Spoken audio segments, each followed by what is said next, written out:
부터 8월 마지막 주까지는 찬양하라 라는 주제로 시편의 말씀을 함께 나누기를 원합니다. 여러분, 예배 그리고 찬양은 옵션이 아닙니다. 있어도 되고 없어도 되고 선택의 여지가 아닙니다. 시간이 되면은 하나님께 나와서 예배를 드리고, 지난 주말에 또 이번 주 월요일부터 내가 굉장히 회사에서 직장에서 바쁘니까 오늘 좀 늦잠을 자고 또 육신의 어떤 에너지를 충전하기 위한 이런 옵션, 예배를 드려도 되고 드리지 아니 되고 그런 옵션이 아니라는 것입니다. 아니면 직장과 사업터에서 너무 바쁘셔서 분주해 있어서 이번 주에는 주일날 예배 못 드려, 이번 주에는 예배 못 드리고 다음 주에는 가겠습니다 라는 그런, 혹시 여러분 마음속에 그런 부담이 있습니까? 예배는 시편에서 우리가 말씀을 함께 나누겠지만 명령입니다. 선택의 여지가 아니라 하나님은 예배, 또 하나님은 우리의 찬양을 받을 만한 우리 하나님인 줄 우리 시편을 통해서 또 말씀을 통해서 우리가 나아갈 수 있기를 바랍니다. 또 어떤 분은 저처럼 좀 노래를 잘 못하는 사람은 저는 찬양 노래를 못하니까 찬양 시간에 입 다물겠습니다, 노래하지 않겠습니다, 왜냐하면 옆에 있는 사람한테 좀 바드가 될 수 있기 때문에 라고 하지만, 하나님은 노래를 잘하냐, 음성이 좋냐, 악보를 잘 읽느냐, 그게 관심이 없습니다. 하나님 이름을 높일 때는 우리가 입술을 늘어서 함께 하나님께 영광의 찬양을 올려드려야 될 줄 확신합니다. 시편은 시인의 다윗이 시인을 경험의 토대로 해서 쓴 시인 것입니다.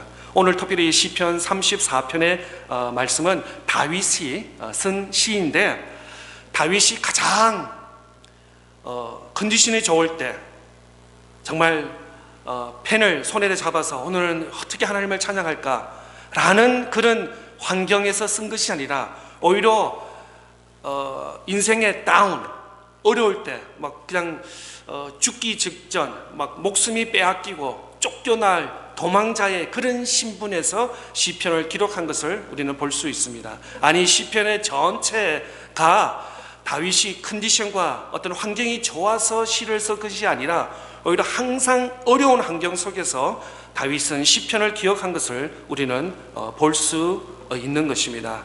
그런데 이러한 위대한 시편, 이러한 위대한 찬양, 이러한 위대한 기도는 어려울 때 나온다는 것입니다. 우리 역사를 바라보면은 전쟁이 있는 나라가 어떤 기술과 테크놀로지가 발달된 것을 볼 수 있습니다. 오히려 적도에 가까운 더운 나라, 이런 나라에서는 전쟁을 하지 않기 때문에 그냥 가만히 있어도 과일을 섭취할 수 있는 그런 문화지만, 춥고 늘 역사에 전쟁을 한 나라들은 늘 전쟁과 또 어려움을 통해서 개발을 하고 의학이라든지 기술이라든지 발달한 것을 우리는 볼 수 있는 것입니다. 오히려 다윗도 어려운 환경 속에서 하나님을 바라보며 하나님께 시를, 또 찬양의 기도를 기록한 것을 볼 수 있습니다. 우리 신앙도 마찬가지 같습니다. 우리가 많이 듣고 많이 보지만 예수님을 개인적으로 인격적으로 경험을 하지 않으면은 경험하지 않은 것입니다. 기독교에 대해서, 교회에 대해서 여러 가지 어떤 정보를 알 수는 있지만 예수님을 구체적으로 개인적으로 만나지 아니했으면 거듭나지 아니한 것입니다. 하나님 나라를 볼 수 없다고 예수님은 우리에게 단언하게 말씀하고 있습니다. 예배를 통해서, 찬양을 통해서, 말씀을 통해서, 개인적인 경건의 훈련을 통해서 예수님을 개인적으로 인격적으로 만나는 은혜가 우리 모두에게 임하기를 축복합니다. 그래서 9월부터 사실 저는 성경 공부라는 그런 타이틀은 싫습니다.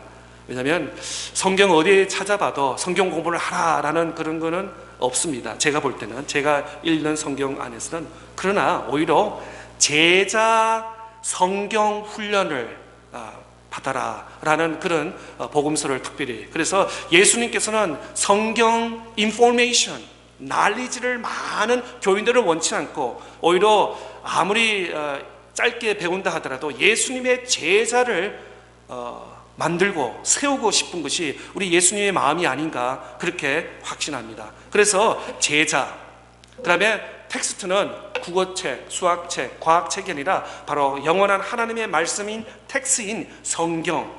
그리고 공부라는 것이, 공부는 어느 순간 있으면 4년, 5년 있으면 졸업을 해야 됩니다. 그러나 우리의 훈련은 예수님 오시는 그날까지 훈련, 그래서 제자 성경 훈련이라는 것을 이번 가을부터 할 텐데 매주 목요일마다 오전 시간 또 저녁 시간에 하려고 합니다. 직장과 사업 있는 분은 저녁 시간 오시면 되겠고, 또 혹시 오전에 시간 되신 분들은 우리가 기초지만 신앙에서는 기초가 아주 중요합니다. 기초가 잘못되어서 빌딩이 무너지고 또 자동차가 이렇게 고장이 나고 이런 우리가 뉴스를 통해서 많이 접하게 되는 것입니다. 그래서 다시 한번 우리 신앙의 기초를 튼튼히 세워나가는 그런 심정으로 이번 가을 학기부터 좀 기초적인 신앙 훈련을 함께하는 했으면 하는 바람에 여러분을 초대합니다. 오늘 본문 말씀에 보면 34장 1절에서 3절을 말씀에 보면은 하나님에 대한 찬양을 기록하고 있습니다. 다윗은 하나님에 대한 찬양을 시를 시작하면서 이렇게 다윗이 기록하고 있습니다. 1절 말씀 보겠습니다. 내가 여호와를 항상 송축하며 내 입술로 항상 주를 찬양하리이다. 하나님과의 관계가 바를 때 하나님을 찬양할 수 있습니다. 부부 관계도 그렇잖아요. 어떤 일 때문에 어떤 안건 때문에 서로 마음이 상했다면은 밥도 먹기도 불편하고 또 눈을 보면서 대화하기도 불편할 것입니다. 하물며 우리가 하나님을 찬양한다는데 하나님을 만나지 않고 또 늘 일주일 내내 제 같은 삶을 사는데 어떻게 나와서 아무 일이 없는 것처럼 하나님께 웃으면서 미소를 지으면서 하나님을 찬양할 수 있겠습니까? 하나님과 좋은 관계가 있을 때, 좋은 관계를 있을 때 하나님께 마음껏 기쁨으로 영광의 찬양을 우리가 올려드릴 수 있는 것입니다. 다윗이 하나님을 항상 찬양한다는 것은 다윗의 신앙의 상태를 건강하게 말하고 있는 것입니다. 하루는 찬양했는데 그 다음날은 기분이 안 좋아서 찬양하지 않고 또 안 하고 그것이 아니라 늘 다윗은 하나님과의 아름다운 관계, 관계가 아주 스트롱 관계가 있어서 늘 어려운 환경 속에서도 하나님을 찬양하며 하나님을 예배하는 다윗의 모습을 우리는 바라보는 것입니다. 다윗은 하나님을 항상 예배하는 예배자였습니다. 얼마나 예배를 심하게 했는지 그냥 옷이 다 벗어 내려갈 정도의 그만큼 열정적으로 하나님을 찬양, 하나님 이름을 높인 것을 시편 말씀을 통해서 우리는 잘 알 수 있는 것입니다. 다윗은 하나님 앞에서 올바른 관계, 올바른 태도, 하나님이 누구신가를 분명히 깨닫고 아는 상황에서 하나님을 찬양하며 하나님을 예배한 다윗입니다. 상황이 힘들다고, 어렵다고 하나님의 시선을 멀리하는 그런 찬양이 아니라 직장에서, 사업에서 바쁜지 분주한지 어려움이 있든지 힘들지 편안하지 그런 관계없이 늘 다윗은 일관성 있게 하나님을 예배하며 하나님을 찬양한 다윗을 바라보게 되는 것입니다. 우리가 자주 이런 말을 하고 있습니다. 제가 조금 목사님 죄송합니다. 제가 좀 바빴어요. 좀 상황이 좋아지면은 교회 봉사하겠습니다. 제가 조금 좋아지면은 예수님 잘 믿겠습니다. 교회 가서 예배드리고 봉사도 하고 아이들도 가르치겠습니다. 라고 하는데 가만히 지난 5년, 10년 혹은 20년 보면은 세상이 좋아지지는 않은 것 같습니다. 오히려 더 악해지는 그런 상황을 우리는 보게 되는 것입니다. 예를 들어서 학생 때는 학교 때문에 고등학교, 대학교, 대학원 공부하기 때문에 바빠서 제대로 교회 생활, 예배 생활, 찬양의 사역을 할 수 없습니다. 젊었을 때는 어떻습니까? 결혼해야 되죠. 아이를 낳아야 되죠. 또 가정을 이루어야 되죠. 이런저런 핑계대고 분주하기 때문에 또 교회를 등지어서 예배를 드리지 못하고 봉사도 하지 못하는 우리의 모습을 바라보게 됩니다. 또 중년 때는 어떻습니까? 직장생활, 또 사업, 또 아이들을 안정시키게 하고 이렇기 때문에 이리저리 분주하기 때문에 또 교회에 열심을 하지 못하는 우리의 모습을 봅니다. 또 노년 때는 어떻습니까? 허리도 아프고 다리도 아프고 관절이 아파서 또 육신의 건강이 허락하여 주지 않아서 교회 마음껏 우리가 못 나가는 우리의 상황을 보게 되는 것입니다. 그러면은 예수님은 언제 20대 믿을 수 있습니까? 40대, 60대, 80대 언제 베스트 타임입니까? 우리에게는 베스트 타임이 없습니다. 오히려 지금 now 오늘이 구원받을 날입니다. 오늘이 하나님께 나아가서 신령과 진정으로 찬양하고 예배하는 이때가 바로 오늘인 줄 믿습니다. 고린도후서 6장 1절 2절 말씀에는 우리가 하나님과 함께 일하는 자로서 너희를 권하노니 하나님의 은혜를 헛되이 받지 말라. 이르시되 내가 은혜 베풀 때에 너희에게 듣고 구원의 날에 너를 도왔다 하셨으니 보라 지금은 은혜 받을 만할 때요 보라 지금은 구원의 날이여도다. 그렇습니다. 지금 오늘 now 지금이 하나님의 말씀을 받을 때고 지금이 은혜를 받을 때고 지금 때가 바로 예배할 때고 찬양할 때고 교회 나가서 섬기고 봉사할 때라고 말씀하고 있는 것입니다. 바로 오늘입니다. 내일 아닙니다. 오늘 예배 드리지 못한 사람이 내일 예배 드린다는 그런 보장이 없다는 것입니다. 오늘 내가 부지런히 일을 못하는 사람이 내일 하겠다는 사람 치고 그런 사람 보지 못한 것입니다. 다시 한번 1절 말씀에 보면은 내가 여호와를 항상 송축하며 내 입술로 항상 주를 찬양하리이다. 여기에 중요한 단어가 있는데 항상 all the time, always 항상 여호와 하나님을 찬양하는데 언제 하냐? 주일날 아침에 내 컨디션이 좋을 때, 내 목이 좋을 때, 목소리가 좋을 때, 아니 나의 직장과 가정과 자녀가 모든 것이 평안할 때, 아니 항상 오히려 어려울 때, 힘들 때, 안 될 때, 불가능할 때 포함해서 모든 시간을 항상 여호와를 찬양하라 라고 말씀하고 있습니다. 2절 말씀에 보면은 내 영혼이 여호와를 자랑하리니 공고한 자들이 이를 듣고 기뻐하리로다. 항상 여호와를 찬양하는 사람은 2절의 말씀처럼 여호와를 자랑한다 라고 또 말씀하고 있습니다. 예배는 하나님을 자랑하는 것입니다. 하나님의 자녀, 하나님의 백성들이 매 주일마다 나와서 이 공적인 예배에서 찬양과 기도와 말씀을 통해서 하나님을 자랑하는 것입니다. 하나님의 이름을 높여드리는 것입니다. 하나님의 영광을 올려드리는 것이 바로 예배고 찬양인 줄 믿는 것입니다. 하나님을 자랑한다는 것은 바로 하나님을 누구신가를 분명히 아는 사람이 자랑할 수 있습니다. 옛날에 이런 말이 있죠. 미국에 한 번도 가보지 않은 사람이 미국이 동부는 어떻고 서부는 어떻고 남부는 어떻고 도시는 어떻고 건물들은 어떻고 음식들은 어떻고 그 사람의 말이 설득력이 있을까요? 미국에 한 번도 가보지도 않고 잉글리시 101도 한 번씩 해보지 않는 사람한테 영어를 배울 사람이 있을까요? 그러지 않습니다. 마찬가지 하나님을 개인적으로 인격적으로 만나지 않은 사람, 하나님을 믿음으로 고백하지 않는 사람, 그런 예배 찬양을 어떻게 우리가 받을 수 있겠습니까? 예배자의 최고의 자랑은 바로 하나님입니다. 이 예배 시작부터 끝까지, 아니 주일뿐만 아니라 우리 개인의 삶, 먼데이 투 프라이데이 아니 먼데이 투 세터데이, 직장과 가정과 가정 사업터에서 어느 순간에도 하나님이 우리의 주인이 되어 주시고 하나님의 우리의 자랑거리가 될 때 진정한 예배, 진정한 찬양이 이루어지는 줄 믿는 것입니다.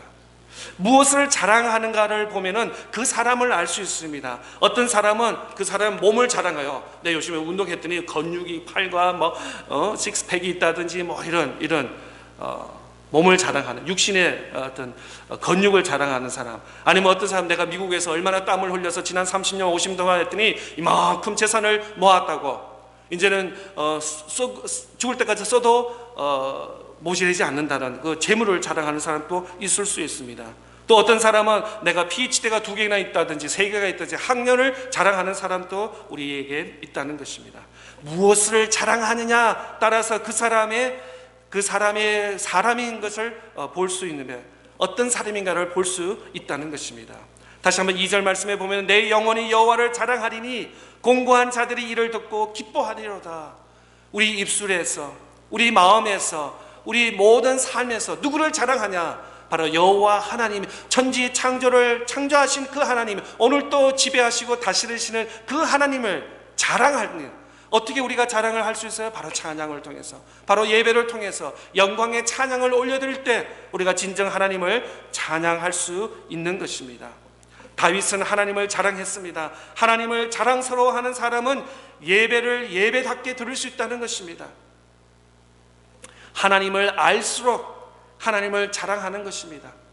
하나님 말씀을 읽고 하나님 말씀을 묵상하고 하나님 말씀을 마음에 새기면서 이랬구나, 내가 이렇게 죄가 많은데, 그런데 하나님께서 그의 아들 독생자 예수 그리스도를 이 땅에 나를 위해서 보내주셨구나 라고 깨달을 때, 하나님이 누구신가, 그 하나님의 사랑을, 그 하나님의 사랑의 사이즈를 알 때 진정 우리는 하나님 앞에 고개 숙이고 엎드려 줄 수밖에 없는 우리 자신의 모습을 바라보게 되는 것입니다. 그럴 때 진정 하나님께, 여호와 하나님을 찬양하고 예배하는 우리의 모습을 보게 되는 것입니다. 오늘날 세상에서 공고한 일을 겪는 사람이 얼마나 많습니까? 특별히 작년부터 이루어지는 코로나 때문에 직장을 잊어버리고 사업의 문을 닫는 사람도 있고, 또 건강을 빼앗기 갖고, 또 가족 안에서 또 누가 병원에 입원하고 또 목숨을 빼앗는 그런 어려운 사람, 얼마나 뉴스를 틀면은 요즘에는 뉴스 보기가 무서워요. 또 어디에 무슨 또 일이 터졌을까라는 그런 염려 때문에. 그러나 오히려 우리 그리스도인들은 그러나에부터 시작합니다. But 우리의 죄에 대한 모습, 세상을 잃고 또 세상의 질서와 모든 것, 그러나 희망과 미래가 안 보이지만, 그러나 예수님 안에 우리가 예수님께 소망을 두고 하나님을 찬양할 때, 그러나 우리에게는 그러한 희망과 미래가 있는 것을 말씀해 주고 있는 것입니다. 그러나 우리가 온전히 예배 드릴 때 찬양을 통해서 경건한 사람을 만나고 또 서로가 인커리지 해주는 그 자리에 우리가 서 있다는 것입니다. 그러므로 예배는 개인적 경험에서 끝나지 않습니다. 3절 말씀 보겠습니다. 나와 함께 여호와를 광대하시다 하며 함께 그의 이름을 높이세. 처음에는 혼자 합니다. 혼자 말씀을 읽습니다. 혼자 말씀을 듣습니다. 혼자 찬양을 합니다. 그런데 혼자로 찬양과 예배가 끝나는 것이 아니라 이 에너지와 이 시너지가 옆에 있는 사람에게 번지는 것입니다. 나쁜 예화지만 바이러스가 이렇게 감기 기침을 하면은 옆에 사람한테 옮기는 것처럼, 나의 그 믿음과 그 하나님을 향한 그 열정과 찬양이 옆에 사람에도 낙심과 절망에 있는데, 옆에 있는 사람의 찬양의 소리를 들으면서 나의 어떤 억눌리는 이런 것들이 사라지게 하여 주시고, 새로운 소망에 샘솟는 그런 것을 우리가 느끼게 되는 것입니다. 사도행전 말씀을 보세요. 16절 말씀에 보면 바울과 실라가 옥에 갇혔습니다. 예수 그리스도의 복음을 전하다가 옥에 갇히셨습니다. 그러면서 그분들은, 바울과 실라는 충분히 신세 타령을 할 수 있습니다. 아니, 내가 예수님 위해서 이렇게 복음을 전했는데 예수님 뭐 하셨냐고, 저 로마 군인들 눈을 좀 가려주시지, 어떻게 나를 이 옥 중에 갇히겠냐고, 사도 중에 내가 제일 열심히 있는 사도인데 어떻게 예수님이 아무 액션을 취하지 않았냐고 라고 불만 불평을 할 수 있었을 것입니다. 그런데 바울과 실라는 복음을 전하면서 옥에 갇혔는데도 옥에서 무엇을 했습니까? 신세 타령하고 컴플레인하고 원망하고 하지 않고 밤에 찬양을 했다고 기록되고 있습니다. 찬양을 했더니 그 소리가, 찬양의 소리가 제수들까지도 들렸습니다. 그리고 바울과 실라의 찬양 소리가 다른 영혼까지, 복음을 깨닫지 못하고 예수님을 모르는 그 사람들까지 영향을 빼앗게 된 걸 우리는 말씀을 통해서 볼 수 있습니다. 어려운 일이 있었습니까? 힘든 일이 있습니까? 그럴수록 우리는 더 하나님께 찬양과 예배를 드려야 되는 줄 믿는 것입니다. 예배와 찬양은 오늘 그리스도인에게 주어진 최고의 특권입니다. 최고의 특권, 최고의 기프트가 바로 우리가 하나님께 찬양할 수 있다는 것입니다. 어려운 환경, 기쁠 때나 슬플 때나 힘들 때나 어느 순간에도 우리는 하나님을 찬양할 수 있다는 것입니다. 이것이 우리 믿는 성도들에게, 그리스도인들의 최고의 특권이라는 것입니다. 교회에서 함께 예배 드리는 것이 중요하지만 요즘에는 교회마다 다 사정이 있어서 다 그렇지 못하는 그런 자리에 우리가 현실에 놓여 있습니다. 그럴수록 하나님을 더 갈망하고 하나님의 임재를 더 경험해야 하는 줄 믿습니다. 예배는 크게 세 가지가 있습니다.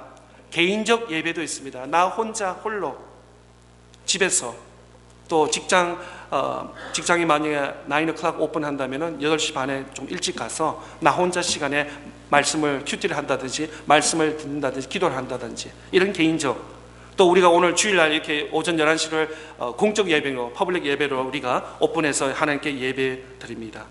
또 더 나아가서 더 중요한 예배가 뭐냐면 직장과 가정과 사업터에서 어디에서나 우리의 삶을 통해서 라이프스타일 워십, 삶을 통해서 우리가 예배를 드리는 것입니다. 그래서 우리가 말을 하지 않아도 저 옆에 가는 사람을 보면서 저 사람이 걷는 모습, 저 사람의 운전하는 모습, 저 사람들이 일하는 모습을 보면서 뭔가 스페셜하다, 내가 없는 것이 저 사람이 있다라고까지 충전을 줘야 되는 것입니다. 그래서 말하다 보면 교회 집사님이세요, 교회 장로님이세요, 교회 권사님이세요 라고 나중에 알게 되는 것입니다.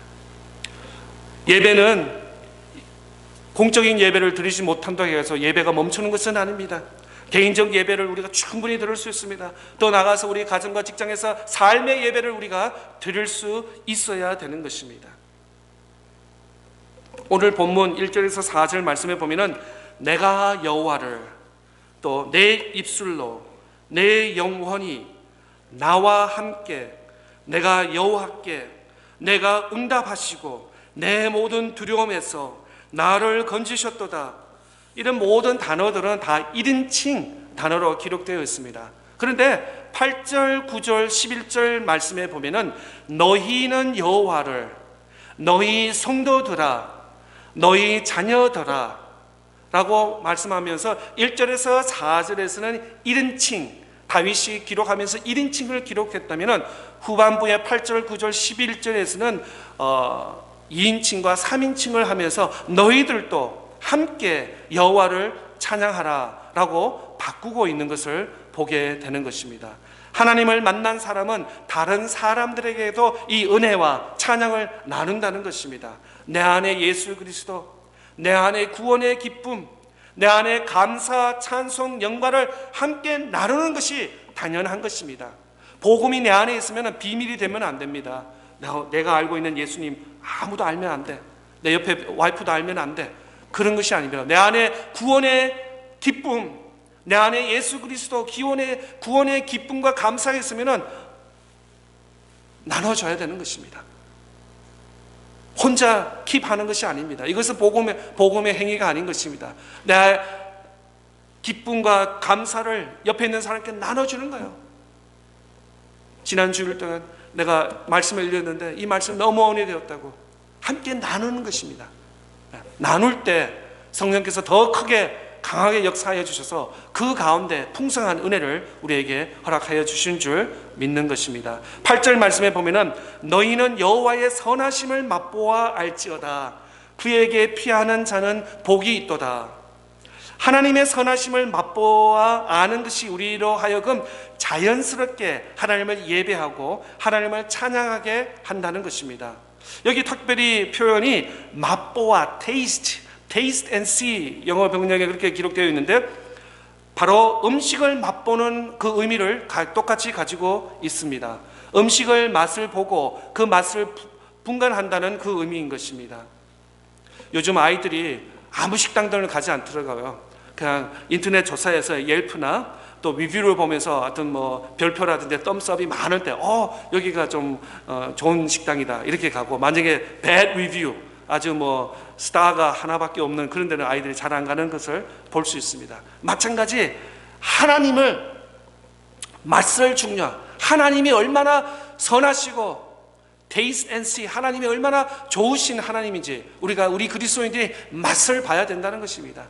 신앙은 그냥 논리로 아는 것으로 끝나는 것이 아닙니다. 하나님께서 예수님을 나를 보내주셔서 나를 누구든지 죽고 부활하시고 십자가를 믿으면 나에게 죄 용서와 구원받는 그 어떤 철학적이고 논리적으로 아는 것이 아니라 바로 하나님이 선하시고 하나님이 good, 이런 것을 우리가 혓바닥으로 테이스트, 맛보듯이 가끔가다 우리 음식을 맛을 보면은 좋은 맛, 특별히 좋아하는 그런 음식이 있잖아요. 다 사람들마다 취향이 틀리겠지만 그런 거는 자주 손이 가게 되고 젓가락이 가게 되고 자주 이렇게 먹게 되는 것입니다. 마찬가지 하나님의 선하시고 인자하시고 선하시고 좋은 것을 우리가 맛봐야 된다는 것입니다. 그냥 왔다 갔다 하는 그런 크리스천이 아니라 정말 하나님이 살아계시고 하나님께서 나의 삶 속에 역사하시는 것을 맛보면서 살 때 우리의 신앙생활은 더 다이내믹하게 더 하나님께 나아갈 수 있는 그런 믿음의 신앙이 될 줄 믿습니다. 욥기 42장 5절 말씀에 보면은 내가 주께 대하여 귀로 듣기만 하였사오니 이제는 눈으로 주를 보았나이다. 그렇습니다. 신앙과 믿음은 그냥 예배당에 와서 앉았어, 1시간 앉았다가 일어나고 들은 말씀 다 흘리고 아무 생각 없이 가는 또 한 주간 또 가정에서 직장에서 사업터에서 일하는 것이 아니라 듣고 하나님 말씀을 보는 것입니다. 하나님 말씀이 이루어지는 것을 볼 때 그게 살아계시는 믿음의 역동력이 일어나는 것을 우리가 보게 되는 것입니다. 욥은 하나님을 잘 섬긴 사람이었습니다. 그러나 그는 고난을 통해 자신을 이전에 경험하지 못한 단계로 올라가게 되었습니다. 하나님을 경험하게 되는 것입니다. 믿음의 세계를 직접 경험하게 되었습니다. 그래서 이러한 욥기 42장 5절처럼 전에는 주님의 말씀을 하나님을 귀로 들었지만 지금은 이제는 눈으로 주를 보아합니다 라고 이렇게 신앙 고백할 수 있었던 것입니다. 이전에는 하나님을 지식으로 알았습니다. 기독교 역사 속에서 수많은 신학자와 수많은 선조들의 이야기를 우리는 잘 알고 있습니다. 또 수십 년 신앙생활을 하신 분들은 많은 책도 읽고 또 많은 다양한 목사님들의 설교를 많이 들었을 것입니다. 간접적으로. 그러나 이 간접적인 것은 간접적일 뿐인 것입니다. 구체적이 아니라는 것입니다. 그런데 우리의 신앙이 여기에 머물 때가 많이 있습니다. 그냥 듣고 그 이야기, 누가복음 이야기, 시편 이야기, 계시록 이야기 그냥 아는 거로 끝나는 것입니다. 추상적이고. 그러나 구체적으로 말해보라 그럴 때는 애매모호하다는 것입니다. 대충 안다는 것입니다. 아는 듯 하지만 사실은 알지 못하는 것이 우리의. 만약에 옆에 지나가는 어떤 사람이 십자가가 뭐예요? 예수 그리스도의 부활이 뭐예요? 라고 하면 그것이 지난 후 말이 연결이 되지 않을 때가 우리의 모습을 많이 보게 되는 것입니다. 교회를 오랜 동안 다녔지만 보고 듣는 것은 많습니다. 하나님에 대해 우리가 얼마나 많이 들었습니까? 그러나 우리가 듣는 것이 믿음의 실력이 아니라는 것입니다. 우리가 들은 것은 우리의 실력이 되지 않습니다. 욥은 자신이 지금까지 하나님에 대해 귀로 듣기만 했지만 이제는 눈으로 하나님을 본다고 고백했습니다. 그리고 귀로 듣는 것과 눈으로 보는 것은 크게 차이가 나는 것입니다. 차원이 다른 것입니다. 본다는 것은 강력한 체험입니다. 그래서 다윗은 이렇게 고백하고 있습니다. 4절, 5절, 6절, 7절 오늘 말씀 보면은 내가 여호와께 간구하며 내가 응답하시고 내 모든 두려움에서 나를 건지셨도다. 그들이 주를 앙망하고 광채를 내었으니 그들의 얼굴을 부끄럽지 아니하리로다. 공고한 자가 부르짖음에 여호와께서 들으시고 그의 모든 환난에서 구원하셨도다. 여호와여 천사가 주를 경외하는 자를 둘러진치고 그들을 건지시는도다. 하나님께서는 다윗의 간구에 응답하셨습니다. 이렇게 4절부터 7절까지는 다윗이 어려운 환경 속에서 하나님께 간구하고 하나님께 기도를 했더니 하나님께서 응답하셨는데 하나님의 얼굴을 구하는 사람을 부끄러움을 당하지 않게 하신다고 말씀하고 있습니다. 하나님께서는 하나님을 찾고 부르시는 사람을 외면하지 아니하신다고 약속하셨습니다. 반드시 하나님께서 응답하십니다. 반드시 어려운 환경에서 우리를 건져주신다는 약속을 하시는 것입니다. 다윗을 보면은 아무것도 없어요. 다윗을 죽이려고 하는 그 사울 왕과 사울 군대들이 낮이든 밤이든 다윗을 그냥 코너마다 쫓으면서 다윗을 잡으려고 하고 있습니다. 다윗한테 군대도 없어요. 무기도 없어요. 군사도 없어요. 먹을 것도 없어요. 정말 하루하루 사는 그런 다윗의 모습이나 그러나 오늘 본문 마지막 10절에 어떻게 기록되고 있으면 젊은 사자는 궁피하여 줄일지라도 여호와를 찾는 자는 모든 좋은 것을 부족함이 없으리로다. 왕자는 공복이 보장된 사람입니다. 어떤 왕과 프린세스가 뭐 노동해야 되나요?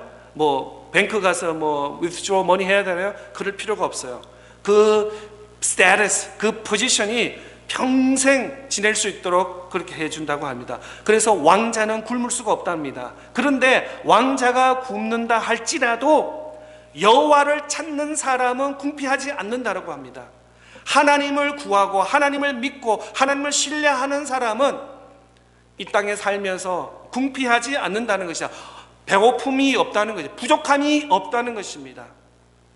그래서 시편 23편 말씀에 여호와는 나의 목자시니 내게 부족함이 없으리로다 라는 그런 위대한 고백을 다윗은 할 수 있었던 것입니다. 왕궁은 무너질 수 있습니다. 세상의 나라는 세워졌다가 서러질 수 있습니다. 그러나 하나님은, 하나님의 나라는 영원하다고 말씀하고 있습니다. 하나님께서 우리에게 공급해 주시는 것입니다. 하나님께서 우리에게 스플라이 체인이 되는 것입니다. 저도 미국에서 이번에 오래 살았지만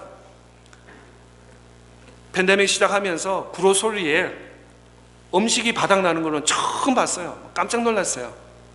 이 미국에서도 팬데믹 때문에 어떤 그 로지스틱 운송하는 것이 잠시 이렇게 멈추는 그런 경험을 했지만 하나님을 찾고 하나님을 믿고 하나님을 구하는 자에게는 대로가 이루어지는 줄 믿는 것입니다. 하나님께서 늘 우리를 채워주시고 만족해 해주신다는 약속인 것입니다. 어려운 시기를 우리가 지나고 있습니다. 아무리 힘들어도 예배와 찬양을 붙들면은 우리는 살 수 있습니다. 예배와 찬양은 하나님께서 우리에게 주신 최고의 보물이고 최고의 선물입니다. 지금은 어느 때보다도 예배와 찬양이 중요합니다. 예배와 찬양을 생명처럼 붙잡으시기 바랍니다. 바쁘다고, 직장이 힘들다고, 사업터가 힘들다고, 집에 아이들이 뭐 해야 되기 때문에 한 주 뛰고 두 번 뛰고 뭐 이렇게, 어떤 믿음 없는 사람이 이렇게 하더라고요. 아유, 목사님 매주 한 달에 평균 4주 어떻게 하나님 보러 예배 드리러 갈 수 있겠습니까? 한 달에 한 번만 가겠습니다. 아닙니다. 매주 매주 하나님께 아무리 배가 부르다 해가지고 이틀 밥 안 먹을래 라는 사람이 있습니까? 혹시? 그런 사람 없습니다. 지금은 그런 심정이지만 저녁 때 되면 또 저녁 배가 있더라고요. 아무리 저녁에 배가 불러도 내일 아침 또 배가 또 있어요. 마찬가지, 신앙도 마찬가지입니다. 매일 하나님 말씀을 하나님께 기도하면서 말씀 안에서 교제하는, 하나님과 끊어지지 않는, 가끔가다 여행하다 보면은 어떤 지역 가면 인터넷이 안 되잖아요. 그러면 제일 화가 나는 애가 누구? 애들이 화가 나. 인터넷이 안 된다고 갑자기 막 애들이 그냥 화를 내죠. 마찬가지, 하나님과 우리가 연결권이 디스커넥트 되면은 이것은 아주 위험한 사인인 것입니다. 항상 어디에 있든지 아침이든 오후든 저녁이든 항상 하나님과 커넥트되는 저와 여러분 찬양과 예배로 될 수 있기를 바랍니다. 삶이 힘들수록 힘든 것이 아닙니다. 코로나 때문에 힘든 것이 아닙니다. 예배와 찬양이 없기 때문에 힘든 것입니다. 하나님을 바라보는 사람, 하나님의 임재와 하나님의 영광에 사로잡힌 사람은 승리합니다. 찬양은 우리가 세상을 이기는 비결입니다. 찬양은 우리의 영혼을 보호합니다. 찬양을 통해 하나님이 가까이 만날 수 있기를 축복합니다. 항상 주를 찬양하라. 항상 주를 찬양하는 축복이 우리 모두에게 임하시기를 바랍니다. 우리 말씀을 기억하시고